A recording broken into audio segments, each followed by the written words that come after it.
Tossing Grenades at Windmills podcast.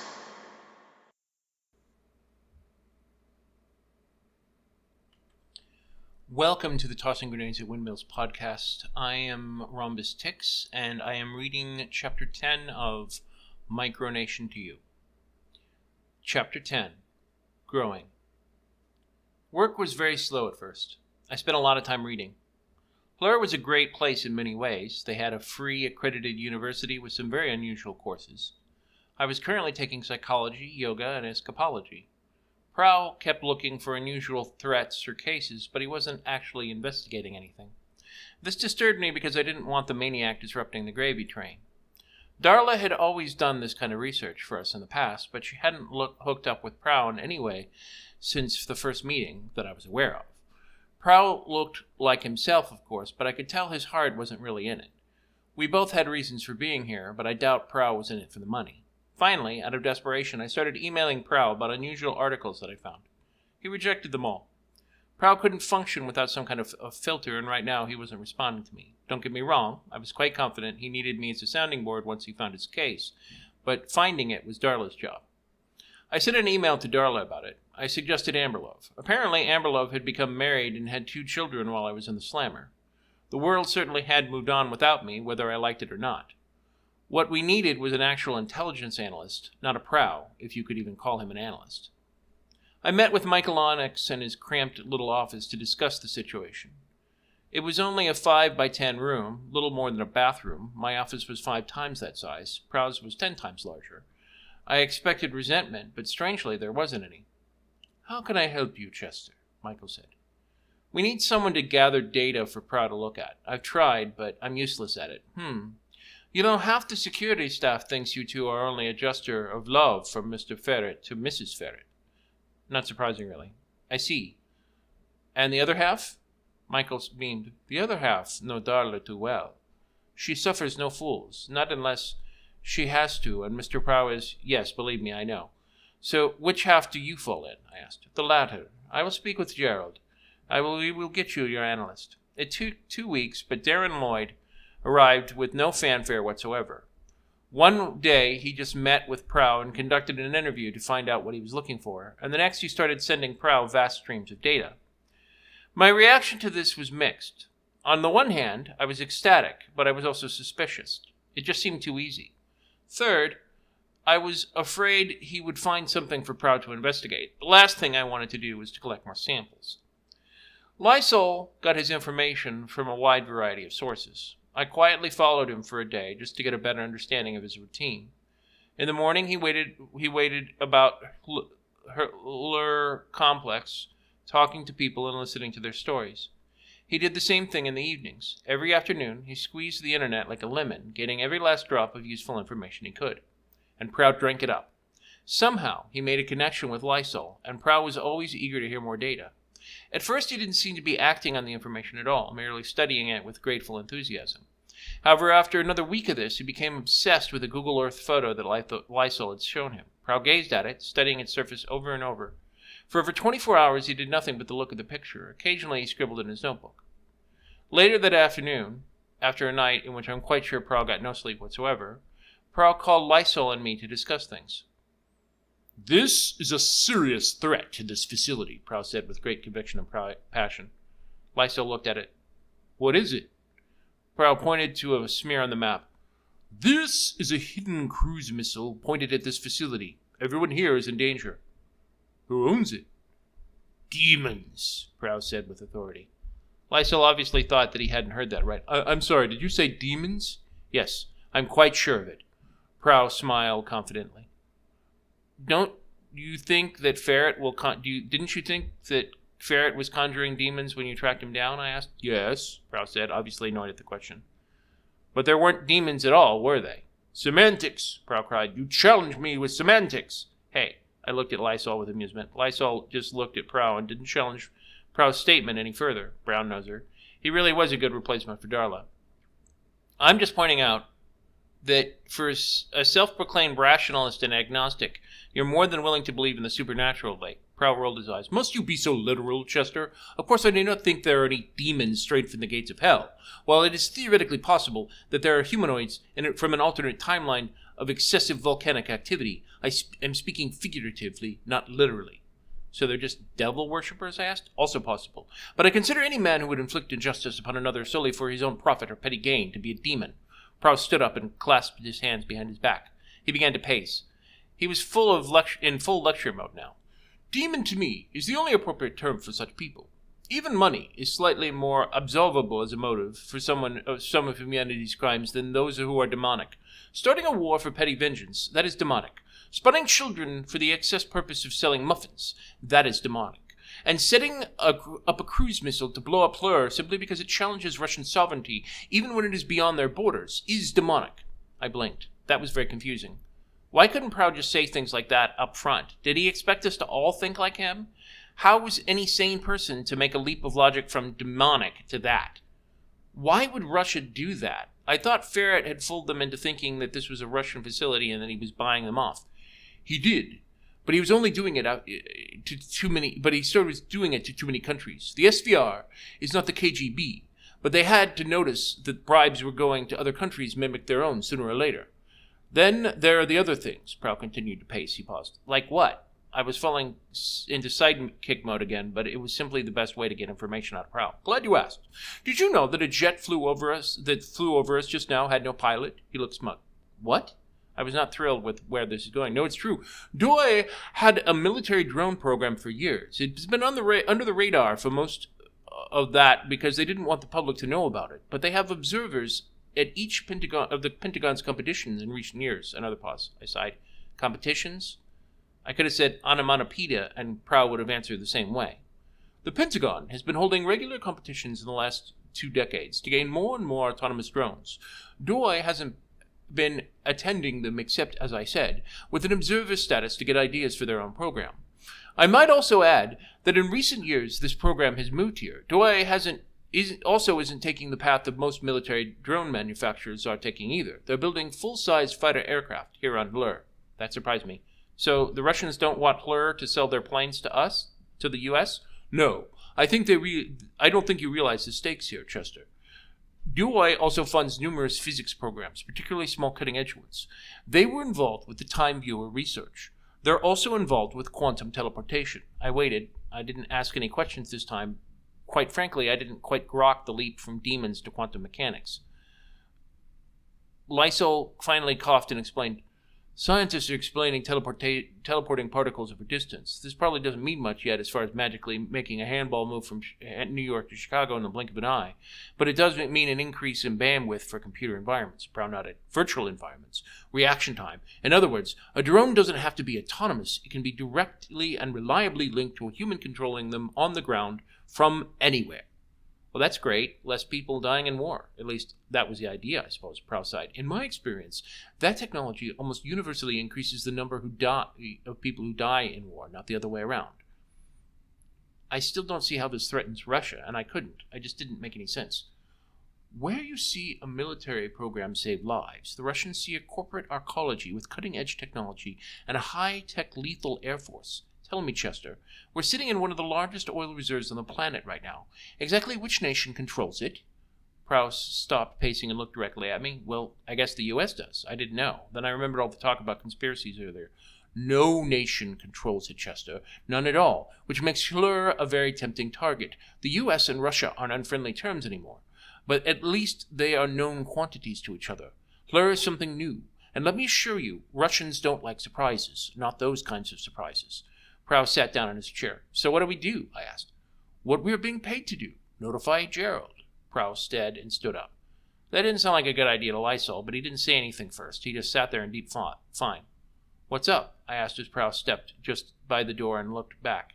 Some people just could not take the initiative. Well, Lysol said, it sounded like he was taking dramatic license in the situation. All we have for proof is a blurred photo. Maybe we should investigate it some more.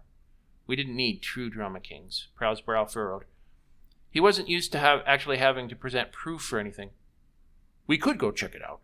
That wasn't a good idea. Excuse me, but that's in Russia. If the Russians are annoyed at us, I don't really think landing on the beach and snooping around their country is exactly going to go over well on their side, Lysol said. Well, maybe we could just fly over it, Prow nodded. We could use my jet. I didn't have the heart to correct him. Go figure. Wouldn't one of those drones be better? Nonsense. We'll be fine. This was a point I was not willing to compromise on. I am not sneaking into a foreign nation to spy on their military without backup, period. This seemed to bother Lysol. In fact, the fact that it bothered him bothered me. What's your problem? Lysol looked at me startled. What? No, nothing at all. Good. Then we're all agreed that we're going to tell Gerald. I would not be dissuaded. Prow stiffened. If you go, I'll tell them to let you go. I laughed. Prow frowned and then grimly smiled. Oh no, I know how much you like this job now. You need me. I called his bluff. No, I don't. I've got Lysol now. If you think that I'm so attached to this job that I'm willing to die for it, think again. If you go out that door, you're fired, Prow sneered. I could tell he was serious now. I didn't care. Lysol was just very quiet, sneakily quiet. Okay, I started to leave the room. What amazed me was how surprised Prow looked. He had re-entered his little fantasy world just that fast. Speaking of fantasy worlds, I noticed a large pink invisible unicorn smiling down the hall. I belatedly felt a prick in the back of my neck. But though through my haze I decided that I had felt the prick algebra penguin meatloaf, after whatever drug they loaded me up with had traveled backwards in time, I floated in a pink and purple haze of clouds until we reached an iceberg.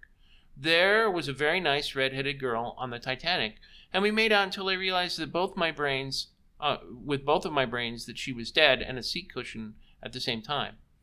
I vaguely recognized the barrel of an AK-47 staring at my face, with a great deal of Russian being spoken around me.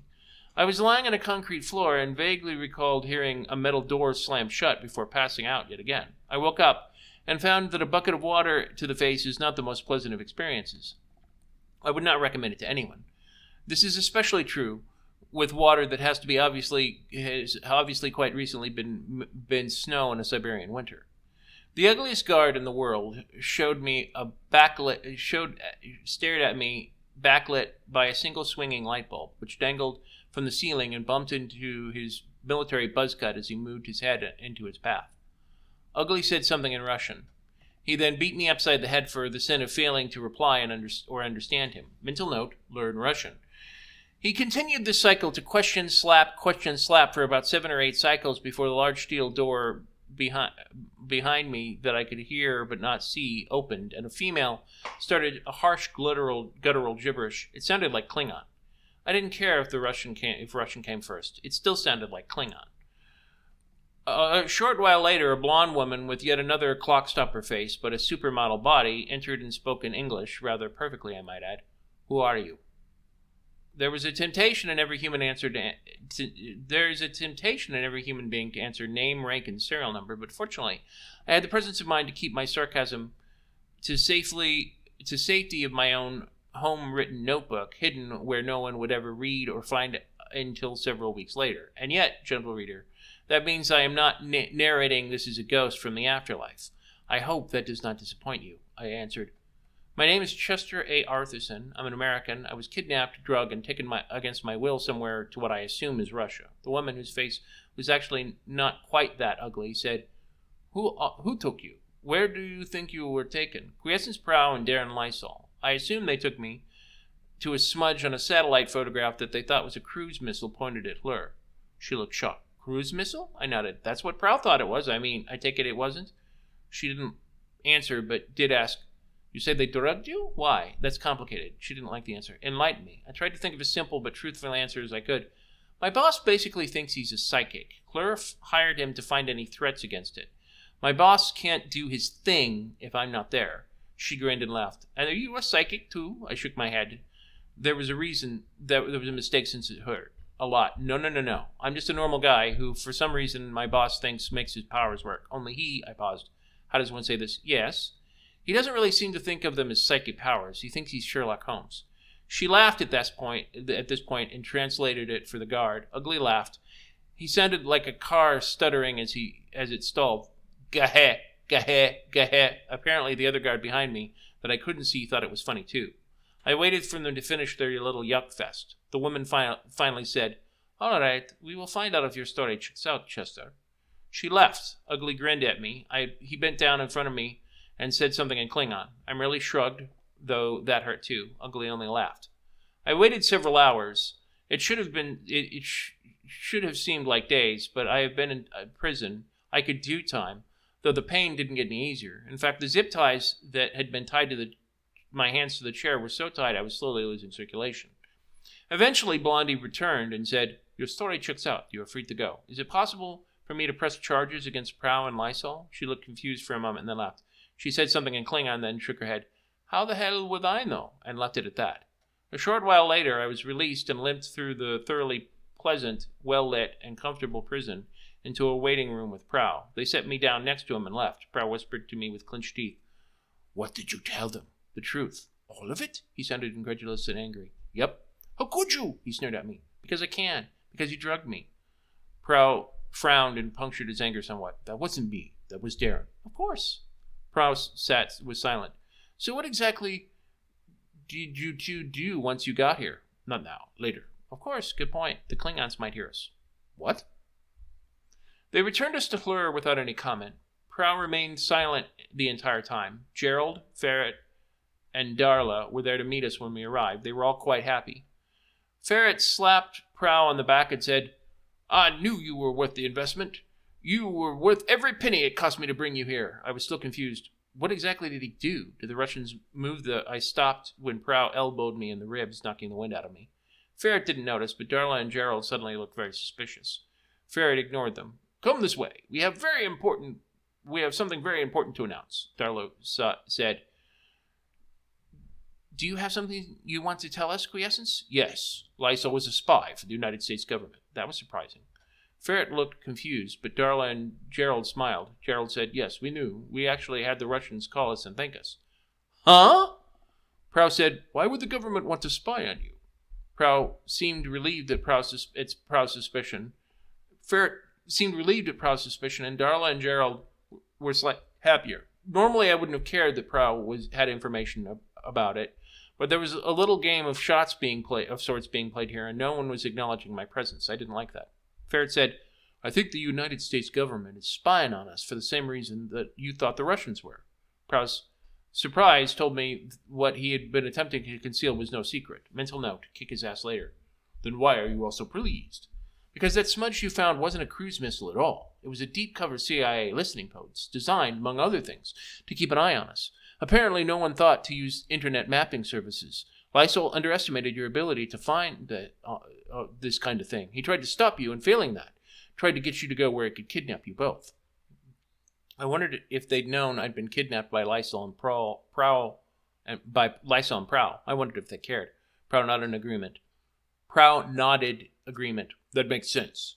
What does not make sense is why the U.S. government," Darla interjected. "The CIA," Prow continued. "The CIA would care what we're doing here. They must already know about Dewey." "Some," Garrett answered. "Angel Flight and FluxLink are certainly worthy of concern and notice, though we admit that's not the reason they were so concerned either." "Then what was?" Prow asked. Ferret smiled. "As you probably learned by now, I'm a show guy, not a teller. This way." Prow looked from Gerald to Darla for explanation, but Gerald only shrugged, and Darla didn't even do that as she followed Ferret inside. After all, she had a habit and history of accepting her ex-husband's rather eccentric behaviors. Down into the depths of the island we went, through its service corridors, bustling with all activity of an anthive. The chamber we entered was vast, about as long as a football field, and twice as wide. There were over 6 rows of tiered computers, and each wall was decorated with art that surrounded dozens of display screens. A large globe hovered in the center of the room 15 feet in the air, showing each nation in a hue ranging from red to green. Fleur was highlighted by a large white dot that glowed brighter than any of the other nations. Beneath the globe, several dozen people stood gathered together in silent dignity. They formed a horseshoe around a table that had a ribbon parchment laying on it. They clapped and cheered as Ferret approached. "Quiescence Prow, I'd like to introduce you to the People's Assembly of the Republic of Fleur." The Republic of Fleur? Suddenly it all fell into place. Fleur wasn't a corporate arcology. They were actually going to declare themselves to be a different country. That piece of paper had to be their constitution. Ferret stood up and began to speak. My fellow citizens, we have waited for this moment a long time, but we are finally going to form our own nation. Unlike the times in decades past when this has been tried, Blur has teeth. Blur can defend herself if other nations try and take our freedom, despite every legal right under international law to do so. Unlike other nations, we will obey the rule of law, but since past observation has shown that most other nations on Earth favor only the rule of the gun, we are more than capable of accommodating them. Still, we are not naive. To achieve true freedom, we need to convince the people of the Earth, not their governments, that we are not a threat. That is why Project Mercury is of such vital importance. It would not have been possible if it had not been the discoveries of one man. Ladies and gentlemen, I give you Quiescence Prow. The cheering was thunderous. Everyone in the room but Prow and I erupted into applause. It was too much, even for him. For once, Quiescence Prow jaw dropped, and he didn't even know what to say. Eventually, the cheering drew down, and Ferret continued to speak. For the final act of our Declaration of Independence, we shall sign our Constitution and founding principles. He moved forward and signed a very large, prominent letters so that everyone could see. They had displayed the documents on several nearby terminals. I was no expert on government systems, but I glanced over it, and I was pretty impressed. These guys were making a serious attempt at this, not just saying that their corporations owned everything. They had an upper house and a lower house. The upper house consisted of those who owned the most stock in the 5 founding corporations, as long as they were a citizen. The lower house consisted of volunteers from among the citizens who were randomly selected for 1-year terms. They had to be willing to devote 10 to 20 hours a week towards running the complex. They had a court and a popularly elected president. I couldn't see anything like this working in a really large country, but it seemed to work for them. They had a Bill of Rights, and that was pretty impressive too. It basically was just like the U.S. Bill of Rights with a few major differences.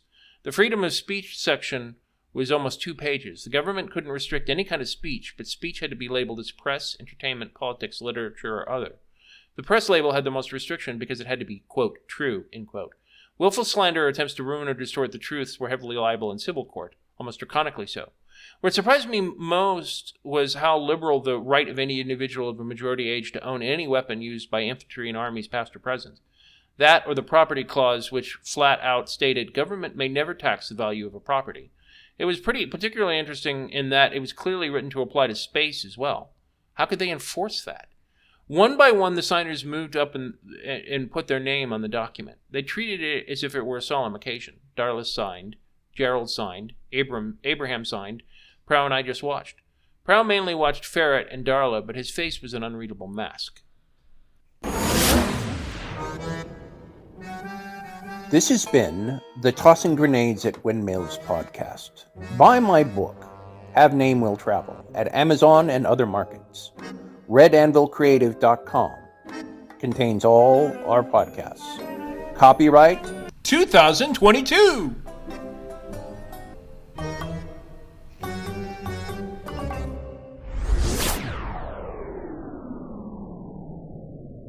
To fight the forces of evil!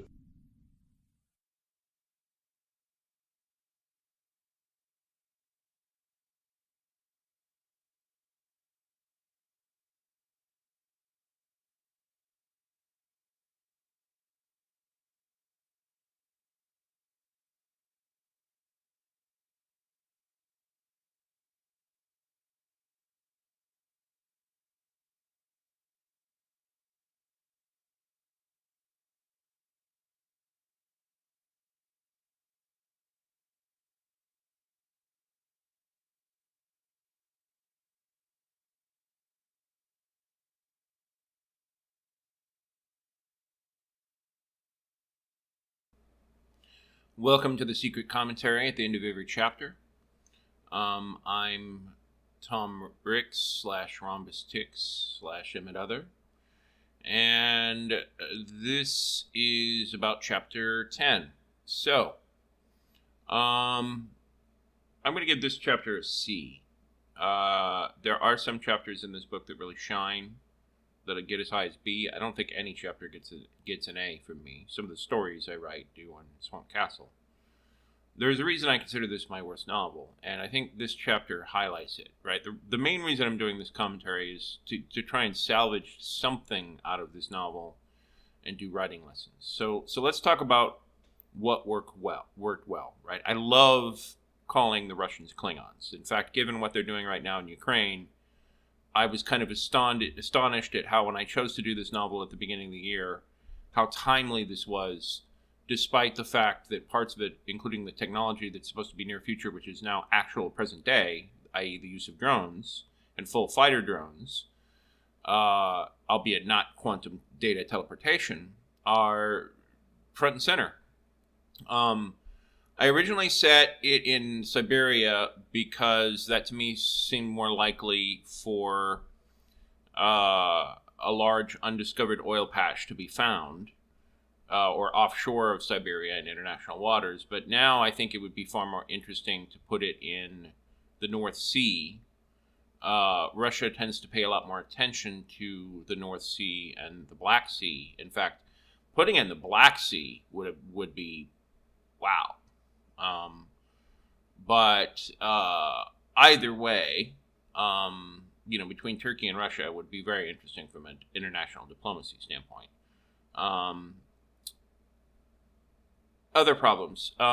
There's too many characters, right? Between Michael Onyx, Ferret, and the guy whose name begins with G that I literally can't remember the name of, there's too many people in the conspiracy, right? Having minor characters that show up once or twice and are still well-rounded and interesting, but there when you need them in a multiple book series makes sense. Like, one of my favorite C-list characters in the Dresden Files is Hendrix, the bodyguard of Marcone. He's very well-rounded. He shows up when he's needed to. He does have a very, very slight arc if you notice it over the books, but in general, he's kind of a stereotype. He's there when you need him. He has a name. He is very distinctive. He's very visually distinctive.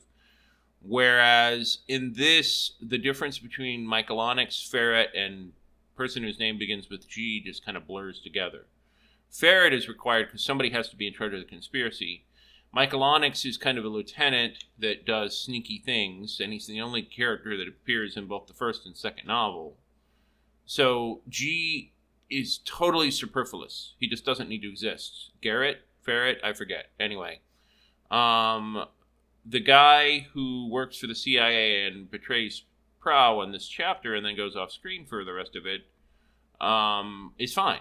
But that's 4 characters crammed into a chapter when 3 is all that's required. One of the reasons I give it a C. The other reason I give it a C is because this could have been a very interesting chapter, and parts of it are. But as is so often clearly shown in my early writing, I cheat, right? And occasionally that works. Occasionally in a movie, when you have a limited amount of budget or you don't want to show something, not showing something on screen can be more powerful than showing it on screen. But I do it way too much. And when I have the CIA guy jab Watson in the neck because he's about to go tell Garrett about the secret CIA site, I should show that, right? At minimum, I should have him see like a shadow or something, or hear somebody coming up behind him and inject him in the neck. And instead, I go immediately to the drug-induced hallucination, which can be very fun to write. And then he wakes up being interrogated by Klingons. And I think that, sorry, I'll never get tired of calling Russians Klingons. But I think that, I